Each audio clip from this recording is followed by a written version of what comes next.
দুর্যোগপূর্ণ আবহাওয়া হাতিয়াতে সাগর খুবই উত্তাল। দুর্যোগপূর্ণ আবহাওয়ার কারণে হাতিয়াতে ৩ নম্বর সতর্কতা সংকেতের জারি করা হয়েছে। হাতিয়া ৩ নম্বর সতর্কতা সংকেত জারি করার পর থেকে অর্থাৎ আজ সকাল থেকে হাতিয়ার সাথে মূল ভূখণ্ডের সকল ধরনের নৌযোগাযোগ বন্ধ করে দেওয়া হয়েছে। আপনারা দেখতে পাচ্ছেন আমার পিছনে সাগর খুবই উত্তাল।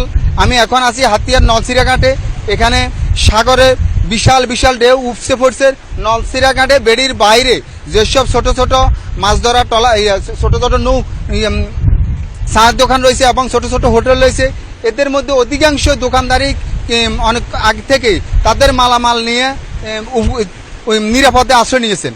আপনারা জানেন যে হাতিয়া একটি বিচ্ছিন্ন দ্বীপ। এখানে 11টি ইউনিয়ন, একটি পৌরসভায় প্রায় 7.5 লাখ লোকের বসবাস। এখানে মূল ভূখণ্ডের বাইরেও চরাঞ্চলে বেশ কিছু মানুষ বসবাস করে। এখানে বেশ কয়েকটি চরে, হাতিয়ার মূল ভূখণ্ডের বাইরে বেশ কয়েকটি চরে প্রায় 35,000 মতো লোক বসবাস করে। বিশেষ করে সরগাছিয়া, নিজমদ্বীপ, ডালচরে এখানে কোনো বেড়িবাঁধ না থাকায় সম্পূর্ণ দুর্যোগ সময়ে মানুষ সম্পূর্ণ অনিরাপদ অবস্থায় বসবাস করেন।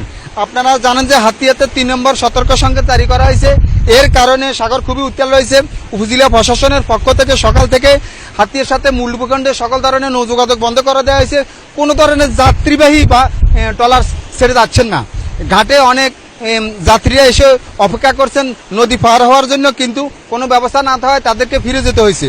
সকাল থেকে এখানে নৌ পুলিশের সদস্যরা দায়িত্ব পালন করছেন। তারা ছোট ছোট নৌযান এবং বড় বড় নৌযানকে নিরাপদে দেওয়ার জন্য তারা মাইকিং করতে এখানে দেখা গেছে।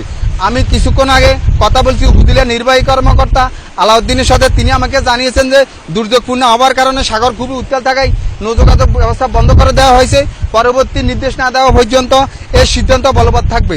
তিনি আমাকে জানিয়েছেন ইতিমধ্যে হাতিয়ার বিভিন্ন ঘাটে অবস্থান করা এবং নদীতে অবস্থান করা মাছ ধরা ট্রলারগুলোকে নিরাপদে আশ্রয় থাকার জন্য বলা হয়েছে। পরবর্তী নির্দেশ দেওয়া পর্যন্ত কেউ যেন সাগরে এবং নদীতে গিয়ে মাছ শিকার করতে চেষ্টা না করেন।